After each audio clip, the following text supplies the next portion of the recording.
Fellow defenders, listen up. This is a priority transmission. I'm issuing an immediate, high-priority Code Ninja security advisory.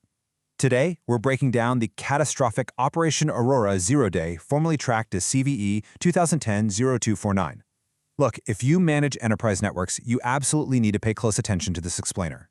The threat landscape has fundamentally shifted, and frankly, your perimeter might already be breached. Phase 1. The 0-day disclosure. We're tracking a highly sophisticated use-after-free vulnerability in Microsoft Internet Explorer. All right, let's look at how this played out. Back in December 2009, advanced persistent threats were already exploiting this in the wild. This wasn't some theoretical lab exercise, okay? This was an active, aggressive campaign known as Operation Aurora. The sheer scale of it forced a rapid, coordinated response.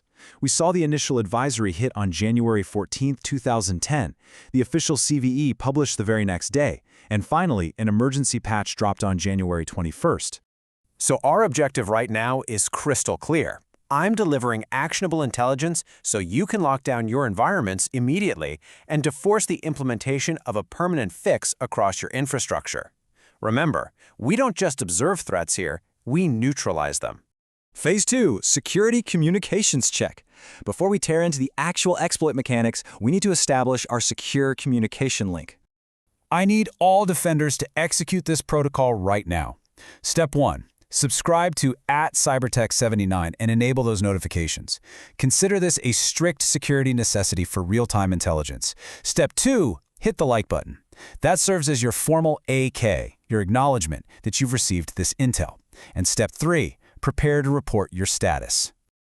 Let's actually do that census right now. Drop a comment and let us know your status.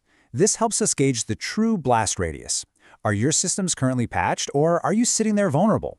Sound off on what you're seeing on the front lines. Phase 3. The deep dive. Let's define the blast radius and see exactly what we're up against. So, what's the root cause here? It's an HTML object memory corruption. Specifically, a classic use-after-free vulnerability stemming from incorrectly initialized memory.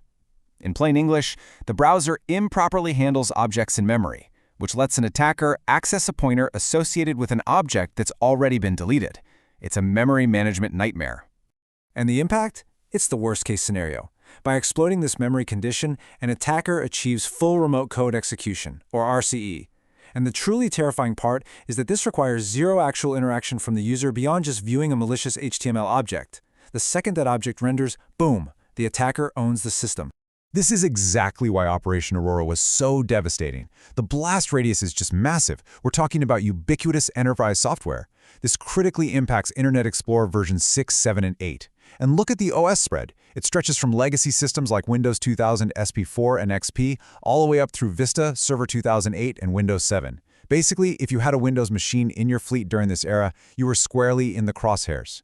Moving on to critical mitigations and the patch. Because understanding the threat is only half the battle, right? During that agonizing window before the formal patch dropped, we had to deploy immediate workarounds to protect the perimeter. Here was the urgent action plan. First, enable data execution prevention, DEP, to thwart that arbitrary code execution at the memory level. Next, crank your Internet Zone security settings to high. You also had to lock down email clients like Outlook and Windows Mail, disable ActiveX controls in Office 2007, and most importantly, drill it into your users' heads not to open unexpected files. Microsoft actually tracked and escalated all these critical workarounds through Security Advisory 979352. And as the attackers kept evolving their tactics in the wild, this advisory had to be constantly updated to give defenders a fighting chance. But we all know mitigations are just temporary band-aids.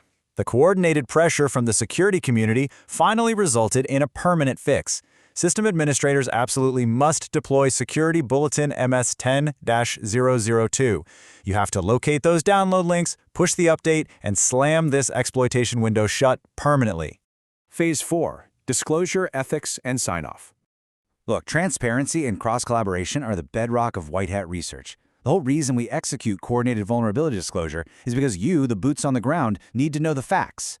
You need this raw intelligence to protect your systems, to justify those emergency midnight maintenance windows to your management, and to demand true accountability from the vendors.